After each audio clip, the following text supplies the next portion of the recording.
நீங்கள் பார்த்து கொண்டிருப்பது உங்கள் ரேமா டிவி. இது சத்தியத்திற்கு சாட்சி. நாம் எல்லாரும் கண்களை மூடி ஆண்டவரை நோக்கி நாம் ஜெபிப்போம். இந்த ஆராதனை வேளையிலே ஆண்டவர் நம் ஒவ்வொருவரோடும் கூட பேசும்படியாக உள்ளத்தின் ஆழத்திலிருந்து மன்றாடுதலோடு நாம் ஜெபிப்போம். நன்றி ஆண்டவரே, நன்றியோடு உம்மை துதிக்கிறோம், ஸ்தோத்தரிக்கிறோம். அப்பா, கிருபை நிறைந்தவரே, கோடானு கோடி ஸ்தோத்திரம் ஸ்தோத்திரம் ஸ்தோத்திரம். ஆண்டவரே, 2 பேராவது 3 பேராவது என் நாமத்தினாலே எங்கெல்லாம் கூடி வருகிறீர்களோ அங்கெல்லாம் உங்கள் நடுவிலே நான் இருக்கிறேன் என்று வாக்கு கொடுத்தவர், எங்கள் நடுவிலே நீர் இருக்கிறதற்காக நன்றி செலுத்துகிறோம். அப்பா ஆண்டவரே, இந்த ஞாயிற்றுக்கிழமை ஆராதனை வேளையிலே தகப்பனே, உம்முடைய அன்பின் வார்த்தைகள் எங்கள் நடுவிலே ஆண்டவரே நீர் தரும்படியாக நாங்கள் மன்றாடுகிறோம். அப்பா, கர்த்தரை கனம் பண்ணுகிற ஒவ்வொருவரும் நான் ஆண்டவரை உம்மால் ஆசீர்வதிக்கப்பட்டவர்களாக இருக்க உதவி செய்தருளும்.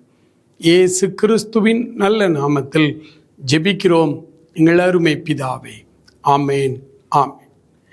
பிரியமானவர்களே, இந்த நாளிலே நம்முடைய தியானத்திற்காக நமக்கு கொடுக்கப்பட்டிருக்கிற ஒரு அருமையான ஒரு தலைப்பு, கர்த்தரை கனம் பண்ணுதல். அதற்கு ஆதாரமாக ஆண்டவருடைய வேதத்திலிருந்து 2 வசனத்தை உங்களுக்காக நான் வாசிக்கிறேன். நீதிமொழிகளின் புத்தகம் 3ஆம் அதிகாரம் 9 மற்றும் 10வது வசனங்கள். உன் பொருளாலும் உன் விளைவின் எல்லா முதற் பலனாலும் கர்த்தரை கனம் பண்ணு, அப்பொழுது உன் களஞ்சியம் பூரணமாய் நிரம்பும், உன் ஆலைகளில் திராட்சரசம் புரண்டோடும். ஆண்டவர் தருகிற ஒரு அருமையான ஆசீர்வாதம். அவரை கனம் பண்ணுற ஒவ்வொருவருக்கும் ஆண்டவர் இந்த ஆசீர்வாதத்தை அவர் தருகிறார். கர்த்தரை கனம் பண்ணுகிறவர்களாக நாம் காணப்பட வேண்டும் என்று ஆண்டவர் விரும்புகிறார். அன்புக்குரியவர்களே, நம்முடைய தென்னிந்திய திருச்சபை முறைமைகளிலே நீங்கள் பார்த்திருப்பீர்கள், ஆதி காலங்களிலே மிஷினரிகள் வந்து நமக்கு ஆண்டவராக இயேசுவை கற்றுக் கொடுத்தார்கள். அப்படி கற்றுக் கொடுக்கும் பொழுதும் ஆண்டவருக்காக நாம் கொடுக்க வேண்டும், ஆண்டவருடைய ஊழியங்களை தாங்க வேண்டும், ஆண்டவருடைய ஆலயத்திலே ஆண்டவரை கனப்படுத்த வேண்டும் என்றெல்லாம் நம்ம கற்றுத்தந்தார்கள். அன்று தொடங்கி இன்று வரை 4-5 தலைமுறையாய் வந்து இன்று வரை கொடுக்கிற ஒரு சுபாவத்தை நம்முடைய இரத்தத்தோடு இரத்தமாய் நமக்கு கற்றுக் கொடுத்து விட்டார்கள். அந்த நாட்களில் கிராமங்களில் பாட்டியமாக என்ன செய்வாங்கன்னா, சர்ச்சுக்கு வரும் பொழுது வெறுங்கையோடு வரக்கூடாது. பழைய ஏற்பாட்டில் அவர் சொல்லியிருக்கிறார் ஆண்டவர், நீ என் சந்நிதியிலே வெறுங்கையோடு வராதே என்று. ஆகவே வீட்டில் உள்ள முருங்கை மரம் எல்லா வீட்லேயும் கிராமத்தில் இருக்கும்.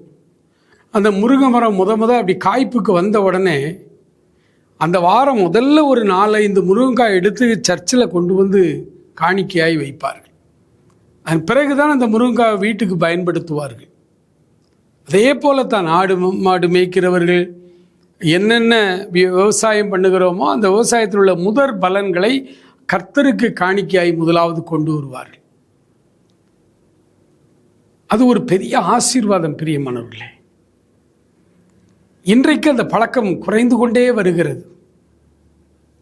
ஆனால் வேதம் தெளிவாய் வேதம் என்றைக்கும் மாறாது, எல்லா காலத்துக்கும் பொதுவானது. அவர் சொல்கிறாரு, இந்த காணிக்கையை கொண்டு வந்து ஆண்டவருடைய சமூகத்திலே படைப்பது அல்லது சர்ச்சில் கொண்டு வந்து கொடுப்பது என்பது அந்த ஊழியக்காரருக்கல்ல, அல்லது அந்த ஸ்தாபன சபைக்கு, அந்த ஸ்தாபனத்திற்கல்ல, அல்லது அந்த நிர்வாகத்துக்காக நாம் காணிக்கை கொடுக்கலாம்.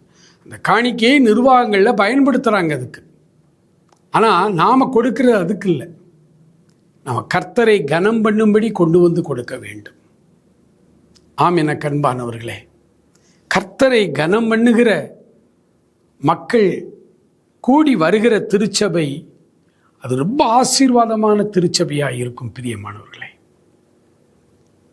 ஆண்டவருடைய வேதம் சொல்லுகிறது, நீங்கள் கர்த்தருக்கு கொடுக்கிறது என்பது அவரை கனப்படுத்துவது.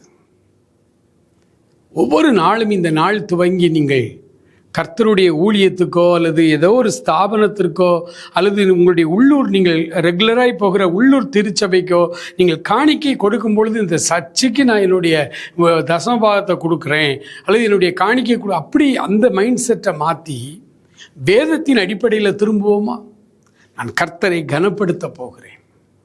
ஞாயிற்றுக்கிழமை ஆராதனையிலே நான் ஆராதிக்க போகிறேன், கர்த்தருடைய வார்த்தைகளை கேட்கப் போகிறேன், ஆண்டவரை தரிசிக்க போகிறேன், ஆண்டவர் என்னோடு பேச போகிறார்.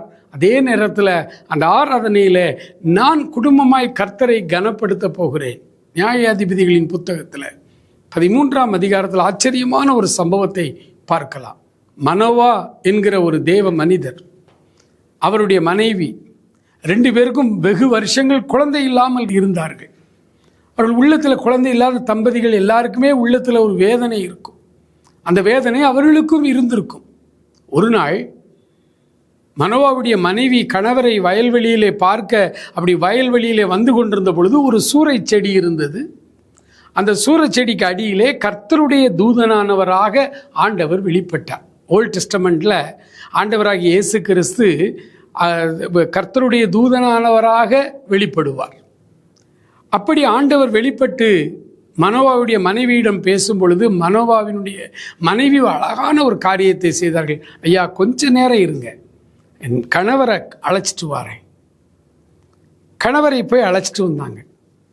ஒருவேளை ஏவாள் கூட அப்படி சொல்லியிருக்கலாம்ல. ஏவாள்கிட்ட வந்து சர்ப்பம் பேசும் பொழுது, தந்திரமாய் பேசும் பொழுது, எப்பா கொஞ்சம் இரு, என் ஹஸ்பண்ட் இங்கே தான் தோட்டத்திலாம் இருப்பார், நான் அவரை கூட்டிகிட்டு வரேன்னு சொல்லியிருந்தா ஒருவேளை வரலாறு மாறி இருக்குமோ தெரியாது நமக்கு. நான் அதை யோசித்தேன். அப்படி அப்போ இந்த மனோவாவுடைய மனைவி 2 பேரும் வந்து முழங்கால் படிக்கிட்டு நிற்கிறாங்க. அப்போ கர்த்தருடைய தூதனானவராக வெளிப்பட்ட ஆண்டவர் பேசுகிறார். குழந்தை இல்லாத உங்களுக்கு ஆண்டவர் ஒரு குழந்தை தரப்போகிறார். அவன் இஸ்ரேலில் நியாயாதிபதியாக இருப்பான்.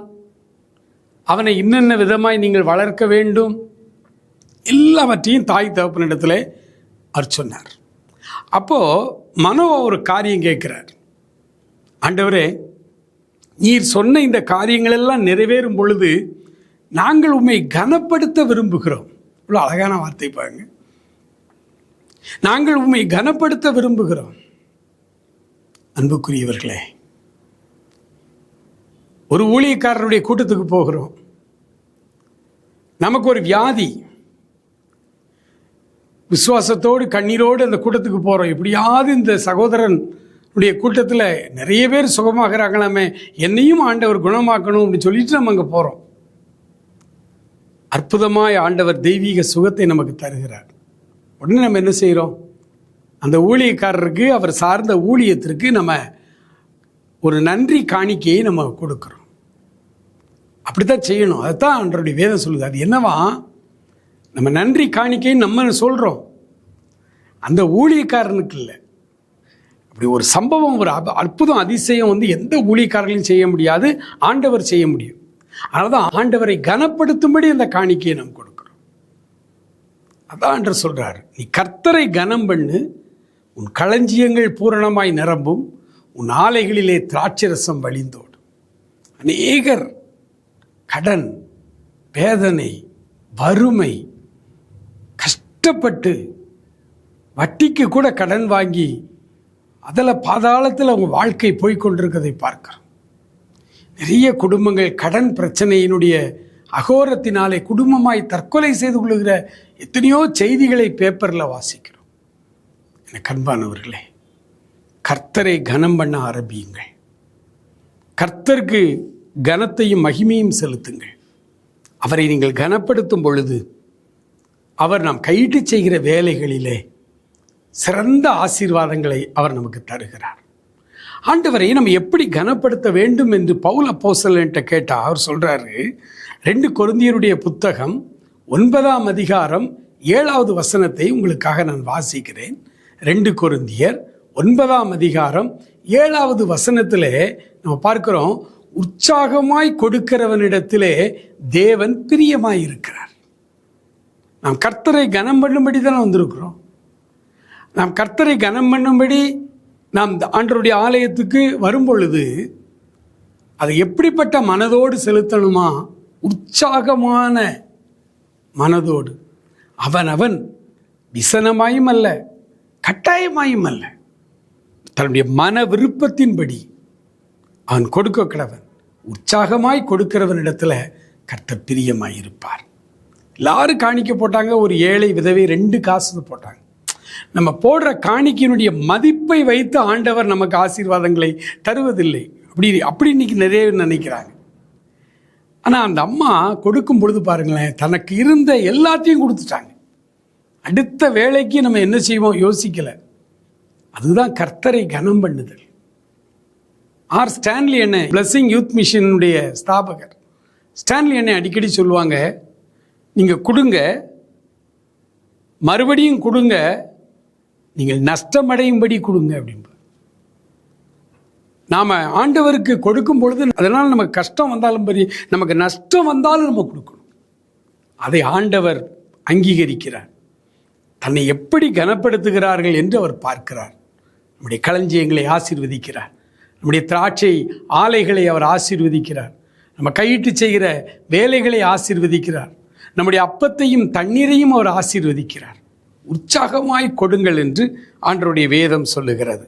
2வதாக ஆண்டவருடைய வேதத்தில் நம்ம பார்க்கும் பொழுது லூக்காவின் புத்தகம் 21:3-4 அந்த ஏழை விதவை கொடுத்தா பாருங்க, தியாகமாய் கொடுத்தாள். முதலாவது, நம் கர்த்தருடைய ஆலயத்துக்கு போகும்பொழுது மகிழ்ச்சியோடு போகணும். உற்சாகமாய் ஆண்டவரை கனப்படுத்தும்படியாய் நம்ம செல்லணும்.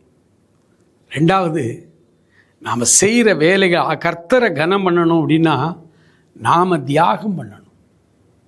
அதில் நமக்கு ஒரு தியாகம் இருக்கணும். எனக்கு தெரிந்த ஒரு வாலிப தம்பி ஆண்டவரை ஏற்றுக்கொண்ட புதிதில் அவருக்கு ஒரு சின்ன வேலை கிடைத்தது. அது ஜெபம் பண்ணி ஆண்டவர் அவர் கொடுத்த வேலை. அந்த வேலையிலே வருகிற வருமானம் சொற்ப வருமானம், கொஞ்சம் வருமானம். அது அவனுக்கு போதாது. அவனுடைய குடும்ப சூழ்நிலைக்கு, வறுமைக்கு அந்த பணம் போதாது. ஆனால் அவன் ஆண்டவரை ஏற்றுக்கொண்டதுனால அந்த வாலிபனுடைய உள்ளம் அங்கலாய்த்தது. நான் ஆண்டவரை கனப்படுத்தணுமே, நான் ஆண்டவருக்கு கொடுக்கணுமே.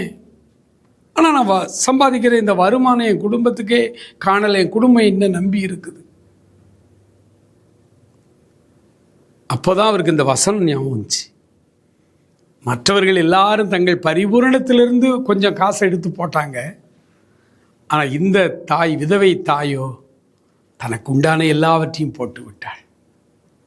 தியாகம் செய்து ஆண்டவரை கனப்படுத்த வேண்டும் என்று அந்த வாலிபன் முடிவு செய்தான். வெறும் 23 வயது அவனுக்கு அன்று. அவன் ஒரு காரியம் செய்தான். என்னுடைய காலை உணவை நான் முற்றிலுமாய் நிறுத்துகிறேன். நான் காலை உணவை முற்றிலுமாய் நிறுத்தி உபவாசத்தோடு அந்த காலை உணவுக்குன்னு நான் எவ்வளவு காசு செலவழிப்பேனோ அதை ஒரு மாதம் முழுவதும் சேர்த்து வைத்து அதை நான் கர்த்தருக்கு காணிக்கையாய் கொடுத்து நான் அவரை கனப்படுத்த வேண்டும் என்று தியாகமாய் கனப்படுத்தினான். நடந்தது என்ன தெரியுமா? அவன் ஒரு சில வருஷங்கள் ஆண்டவரை கனப்படுத்தும்படி தியாகம் பண்ணினான். தன்னுடைய உணவை, ஒரு நேர உணவை தியாகம் பண்ணி ஆண்டவருக்கு காணிக்கை கொடுத்தான். நாட்கள் கடந்து சென்றது. ஆண்டவர் அந்த வாலிபனுடைய அனைத்து தேவைகளை சந்தித்தார். நீயோ கடன் கொடுப்பாய், கடன் வாங்காதிருப்பாய் என்கிற அளவுக்கு ஆண்டவர் அந்த வாலிபனை மென்மேலும் மென்மேலும் ஆசீர்வதித்தார். எனக்கு அருமையானவர்களே, கர்த்தருக்காக நாம் செய்கிற தியாகத்தை அவர் மறந்து விடுகிறதற்கு அநீதி உள்ளவர் அல்லவே என்று வேதத்திலே வாசிக்கிறோம். தியாகத்தோடு கொடுங்கள், கர்த்தரை கனம் பண்ணுங்கள், தியாகத்தோடு கனம் பண்ணுங்கள் என்று ஆண்டவருடைய வேதம் சொல்லுகிறது. 3வதாக, ஆண்டவருக்கு சிறப்பானதை கொடுங்கள். சிறப்பானதை கொடுங்கள். நீதிமொழிகள் அதே 3ஆம் அதிகாரம் 9, 10 ஆகிய வசனங்களை வாசிக்கும் பொழுது, உன் பொருளாலும் உன் எல்லா விளைவின் முதற் பலனாலும் கர்த்தரை கனம் பண்ணு. ஃபஸ்ட்டு பெஸ்ட்டு ஆண்டவருக்குரியது. ஆண்டவருக்கு கொடுங்க, கொடுத்து பழகுங்கள். ஏதோ வீட்டில் விளைகிற காய்கறிகளை மாத்திரம் நான் சொல்லலை. உங்களுடைய குழந்தைகளிலே ஆண்டவருக்கு உங்களுடைய முதல் குழந்தையை கர்த்தருக்கென்று நீங்கள் தியாகம் பண்ணுங்கள். செபிங்க, ஆண்டவரே கர்ப்பம் திறந்து பிறக்கிற முதல் பலன் எல்லாமே உமக்கு சொந்தம், அது உமக்கு சொந்தம். எனக்கு 2 பிள்ளைகளை கொடுத்துருக்கிறீங்க, மூத்த குழந்தை உம்முடைய குழந்தை.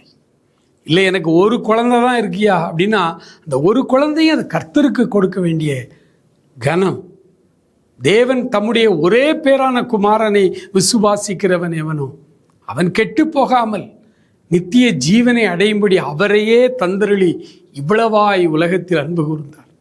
பிதாவாகிய தெய்வம் செய்த தியாகத்தை பாருங்கள். அவருக்கு ஒன்லி ஒன் சன், அவருக்கு ஒரே பேரான குமாரன். அந்த ஒரு மகனையும் இந்த பூமிக்கு பானபலியாய் வார்க்கப்பட்டு போனார், கொடுத்தார். அதனால என்ன குறைஞ்சு போச்சு, என்ன கெட்டு போச்சு? இன்னைக்கு உலகமே ஆசீர்வதிக்கப்படுகிறது. உங்களுக்கு இருக்கிற அந்த ஒரு குழந்தையை கர்த்தருக்கென்று நீங்கள் கொடுங்கள். அவன் மூலமாய் தேசமே ஆசீர்வதிக்கப்படும். சிறப்பானதை கொடுங்க. ரொம்ப வருஷத்துக்கு முன்னால் ஒரு ஊழியக்காரர் அடிக்கடி தன்னுடைய பிரசங்கத்தில் ஒரு உதாரணம் சொல்லுவார். அவர் ஒரு வீட்டுக்கு ஜெபம் பண்ண போனாராம். அந்த வீட்டில் தாயின் தகப்பனும் சொன்னாங்களாம், ஐயா மூத்தவா நல்லா படிக்கிறா, அவளை எப்படியாவது டாக்டர் ஆக்கிறணும், ஃபஸ்ட் ரேங்க் எல்லா கிளாஸ்லையும் எடுக்கிறா. அடுத்தவன் அவனும் பயங்கர மெக்கானிக்கல் மைண்ட், அவனை மெக்கானிக்கல் இன்ஜினியராக ஆகிடணும். 2 பேரும் அப்படி படிக்கிறாங்க, அவங்கள ஆக்கிடணும். 3ஆவதாக ஒருத்தன் பிறந்தான், ஐயா படு முட்டாளாக இருக்கிறான், முட்டை மார்க்கு தான் எடுக்கிறான், படிப்பில் கவனமே செலுத்தலை, அவனை பேசாமல் ஊழியக்காரன் ஆக்கிடலான்னு யோசிக்கிறேன் அப்படின்னாங்க. ஊழியத்திற்கு அல்லது கர்த்தருக்கு கொடுக்கிறதுல சிறப்பானதை கொடுக்க நாம் பழகணும், அறிந்திருக்கணும். ஆண்டவர் மல்கியால இதை குறித்து தெளிவாய் ஒரு அதிகாரத்தில் சொல்றார். நசல் கொண்டதையும் முடமானதையும் தீழ்ப்பானதையும் கொண்டு வந்து உலக பிரகாரமாக உன்னை ஆட்சி செய்கிற ராஜாட்ட கொடு, அவன் அதை ஏற்றுக்கொள்வானா? ஆகவே நீங்கள் சிறப்பான காரியத்தை கர்த்தருக்கென்று கொடுத்து அவரை கனப்படுத்துங்கள். உங்கள் வீட்டுக்கு கனத்துக்குரிய ஒருத்தர் வர்றாருன்னு வச்சுக்க, அந்த உங்களுடைய மாவட்ட கலெக்டர் வர்றாருன்னு வச்சுக்கிடுங்க, அல்லது உங்களுடைய மாவட்டத்தில் ஒரு மந்திரி இருக்கார், அவர் திடீர்னு உங்கள் வீட்டுக்கு வந்துடுறார், அவருக்கு எதை கொடுப்பீங்க? கொஞ்ச நேரத்தில் உங்கள் வீடு அப்படியே மாறிடாது? இருக்கிறதுல கனமான ஒரு பெரிய சேர் அவருக்கு போடுவீங்க. உங்கள் வீட்டில் இருக்கிறதே ப்ரீஷியஸான உணவுப் பொருள், அதை கொண்டு வந்து அவருக்கு கொடுப்பீங்க. உங்கள் வீட்டில் இருக்கிறது சிறப்பானதை கொடுக்க அறிஞ்சிருக்கிறீங்கல்ல. ஐயோ இவ்வளோ பெரிய மனுஷன், வராத மனுஷன் வந்திருக்காரு, கலெக்டர் வந்திருக்காரு, மந்திரி வந்திருக்காரு, முதலமைச்சரே என் வீட்டுக்கு வந்துட்டாருங்க, ஏழை வீடுன்னு கூட பார்க்காம அப்படின்னு சொல்லிட்டு அவர் சும்மா விட்டுருவீங்களா? அவர் வேண்டான்னு சொன்னாலும் ஒரு டம்ளர் மோராவது குடிச்சிட்டு போங்கன்னு சொல்ல மாட்டீங்க? அப்படியானால் இவர்களை எல்லாம் விட மேலான நம்முடைய ஆண்டவர், இவர்கள் யாருமே நமக்காக தன் உயிரை தியாகமாக கொடுக்கல. ஆனால் ஆண்டவராக இயேசு கிறிஸ்து உங்களுக்காக தன் உயிரையே தியாகமாய் கொடுத்த ஆண்டவர். அவரை நீங்கள் எப்படி கனப்படுத்த போகிறீர்கள்? அன்னை தெரசாவுடைய வாழ்க்கையில் ஒவ்வொரு கொல்கத்தாவில் ஒவ்வொரு கடைகடையாக ஏறி பிச்சை எடுப்பது போல நன்கொடை வசூலிக்க போவாங்களாம். அப்படி போகும் பொழுது அந்த கொல்கத்தா வீதிகளில் ஒரு கடை, அந்த கடைக்கார ஓனருக்கு இவரை பிடிக்காது, ஏன்னா கிறிஸ்தவ மதத்தை பிடிக்காது, ஆண்டவரையே பிடிக்காத ஒரு மனுஷன், அதுவும் அன்னை தெரசாவை பிடிக்காத, அவரை நாட்டை விட்டு அனுப்பணும்லாம் பிளான் பண்ணாங்க. இந்த அம்மாவுக்கு தெரியாது. அம்மா போய் கை நீட்டி, ஐயா இவ்வளவு ஏழை குழந்தைகள், உங்கள் குழந்தைகளை படிக்க வச்சுக்கிட்டு இருக்கிறேன், இவ்வளவு குஷ்டரோகிகளை பராமரிச்சுக்கிட்டு இருக்கிறோம், அவங்களுக்காக நன்கொடை தாருங்கள் அப்படின்னு கேட்கும் பொழுது அந்த கடைக்காரன் கோபம் ரொம்ப வந்து அந்த அம்மாவுடைய கையில் காரி உமிழ்ந்து விட்டான், துப்பிட்டான். அம்மா புன்னகைத்து கொண்டே தன்னுடைய துணியில் கையெல்லாம் தொடச்சிட்டு சொன்னாங்களாம், ஐயா எனக்கு தர்றதை தந்துட்டீங்க, அடுத்து கர்த்தருக்கு கொடுக்க வேண்டியதை கொடுங்கன்னாராம். கடைக்காரர் மனம் மாறினார். கடைக்காரர் மனம் மாறினார். பிரியமானவர்களே, உங்களிடத்தில் இருக்கிறதிலே சிறப்பானதை ஆண்டவருக்கு கொடுத்து பாருங்க. சிறப்பானதை நம்முடைய முன்னோர்கள் இப்படி கொடுத்து ஆசீர்வாதங்களை பெற்றார்கள், சமுதாயத்தில் உயர்ந்தார். இன்றைக்கு நாமெல்லாம் சமுதாயத்தில் படித்து இந்த அளவுக்கு வந்திருக்கிறோம் என்றால் நம்முடைய முன்னோர்கள் கர்த்தரை கனம் பண்ணினார்கள், கர்த்தருக்கு கொடுக்க வேண்டிய கனத்தை செலுத்தினார்கள். ஒரு ஞாயிற்றுக்கிழமை கூட வெறுங்கையாய் அவர்கள் போகல, உற்சாகமாய் கொடுத்தார்கள், தியாகமாய் கொடுத்தார்கள், தியாகமாய் கொடுத்தார்கள், சிறப்பானதை கொடுத்தார்கள், சிறப்பானதை கொடுத்தார்கள். ஆம், எனக்கு அருமையானவர்களே, நீங்கள் கர்த்தரை இப்படி கனம் பண்ண நீங்கள் ஆரம்பிக்கும் பொழுது இந்த மாத கடைசியில் செலவுக்கு கூட பணம் இல்லாமல் கடன் வாங்குற ஒரு சூழ்நிலையில் வாழ்ந்துட்டு இருக்கீங்க பார்த்தீங்களா? உங்களுடைய வாழ்வை மாற்றுவார். உங்கள் கடன் பிரச்சனைகளை அவர் மாற்றுவார், உங்களுடைய பலவீனங்களை மாற்றுவார். நீங்கள் சம்பாதிக்கிற பணம் பொத்தல் பையில் விழுற மாதிரி போகாது. ஒவ்வொரு மாதமும் ஒரு பெரும் தொகையை கொண்டு போய் டாக்டர்கிட்ட மெடிசனுக்கு கொடுத்துக்கிட்டே இருக்கிறீங்களே, இதில் எல்லாம் ஆண்டவர் அதை நிறுத்துவார். அவர் உங்களை குணமாக்குகிற கர்த்தர். அவர் உங்களுடைய பிரச்சனையிலிருந்து உங்களுக்கு ஒரு மறுவாழ்வு தருகிற கர்த்தர். எனக்கு அன்பானவர்களே, உற்சாகமாய் கொடுங்கள், தியாகமாய் கொடுங்கள், சிறப்பானதை கொடுங்கள் சொன்னோம். யாருக்கு கொடுப்பது? இன்றைக்கு அது ஒரு பெரிய கேள்வி. யாருக்கு கொடுப்பது? எந்த ஊழியர்கள் வந்தாலும், எந்த ஊழியர்கள் கூட்டங்கள் நடத்தினாலும் காணிக்கை கொடுங்கள் என்று அவர்கள் கேட்க தவறுவதில்லை. அப்போ யாருக்கு நான் காணிக்கை கொடுப்பது? அது கர்த்தரை கனம் பண்ண நான் என்ன செய்ய வேண்டும்? முதலாவது, நீங்கள் எந்த சபைக்கு போகிறீங்க? உள்ளூர் சபை, உங்களுடைய திருச்சபை, அது எந்த டினாமினேஷனாக வேணாலும் இருக்கலாம். நீங்கள் போகிற அந்த திருச்சபைக்கு ஒவ்வொரு வாரமும் நீங்கள் கர்த்தரை திருச்சபையிலே கனம் பண்ணுங்கள். அந்த திருச்சபைக்கு உற்சாகமாய் கொடுங்கள், அந்த திருச்சபைக்கு தியாகமாய் கொடுங்கள், அந்த திருச்சபைக்கு சிறப்பானதை செய்யுங்கள். அன்புக்குரியவர்களே, உள்ளூர் சபை, உள்ளூர் திருச்சபையை ஒரு நாள் நம்ம விட்டு கொடுக்கக்கூடாது. அதற்கு கொடுக்காமல் வெளியில் நீங்கள் கொடுத்தீங்கன்னா அது அவ்வளவு ஆசீர்வாதமாக இருக்காது. ரெண்டாவதாக, ஒரு பங்கு நீங்கள் கொடுக்க வேண்டியது ஏழை எளிய ஜனங்களுக்கு நேரடியாய் போய் சேர வேண்டும். ஏழை எளிய ஜனங்கள் நேரடியாய் அவர்கள் கைகளிலே உங்களுடைய காரியங்கள் கொடுத்து நீங்கள் கர்த்தரை கனம் பண்ண வேண்டும். மிஷனரி ஊழியங்கள், காடுகளிலும் மலைகளிலும் அலைந்து திரிந்து ஊழியம் செய்கிற அந்த மக்களுக்கு பின்னணியிலே அவர்களை நீங்கள் ஜெபத்தாலும் உங்கள் பொருளாலும் அவர்களை தாங்குங்கள். அன்புக்குரியவர்களே, நாம் அந்த காட்டுக்குள்ளே செல்ல முடியாது. நமக்கு பதிலாக ஒரு ரெப்ரசன்டேட்டிவாய் அங்கே போயிருக்கிற அந்த மிஷனரிக்கு பின்னாடி இருந்து நீங்கள் தியாகமாய் ஜெபியுங்கள். உங்கள் நேரத்தை கொடுங்கள், உங்களுடைய பொருளை கொடுங்கள், அவர்களை சந்தியுங்கள். ஒரு 26 வருடங்களுக்கு முன்பு மத்திய பிரதேச மாநிலத்திற்கு நான் ஊழியத்துக்கு சென்றிருந்தேன். மத்திய பிரதேச மாநிலத்தில் ஊழியத்தை முடித்து ஒரிசாவுக்கு போனோம். ஒரிசாவிலே மல்கன்கிரி என்று ஒரு இடத்துல நம்முடைய ஊழிய ஸ்தலம் இருக்கிறது. அதற்கு ஒரு 40-50 கிலோமீட்டர் தாண்டி இன்னொரு மிஷனரி இருக்கிறார். தூத்துக்குடியை சேர்ந்தவர், விஓசி கல்லூரியிலே படித்து ஆண்டவரை ஏற்றுக்கொண்டு அங்கே மிஷனரியாகி வந்தவர். அவருடைய வீட்டிலே தங்கியிருந்தேன். சனிக்கிழமை, ஞாயிற்றுக்கிழமை ஆராதனைக்கு செல்ல வேண்டும் என்று 2 வீலரில் ஆளுக்கு 2 பேர் ஒரு 2 வீலர், 3 2 வீலரில் 6 ஊழியக்காரங்க போகிறோம்.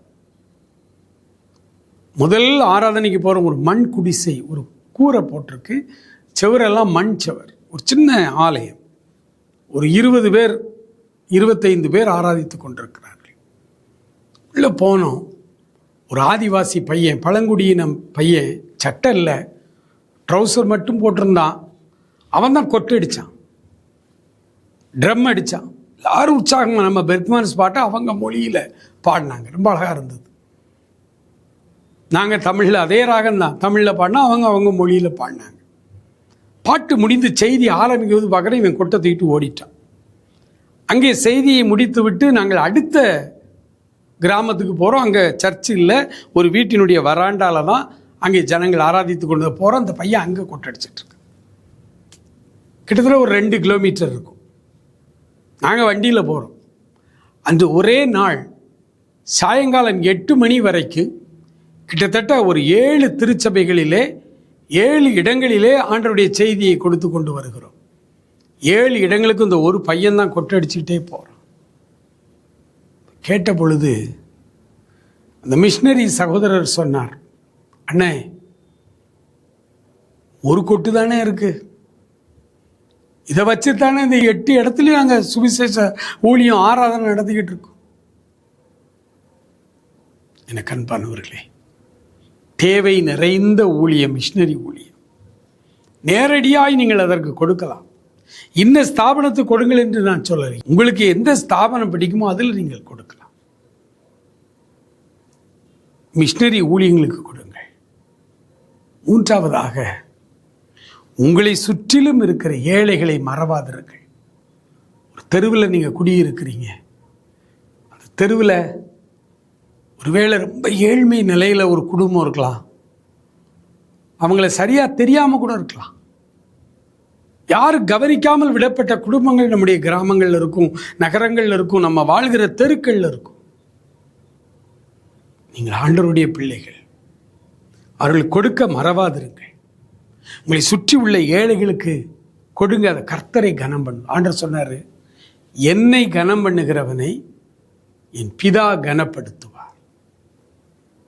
ஆமென். ஆண்டவருடைய சமூகத்தில் நாம் இன்றைக்கு ஒரு தீர்மானம் எடுப்போம். ஆண்டவரே, நான் உம்மை கனப்படுத்த விரும்புகிறேன். எப்படி கனப்படுத்த வேண்டும் என்று நீர் சொல்லி இருக்கிறீரப்பா. நான் கனப்படுத்த விரும்புகிறேன். Thank you Lord, thank you.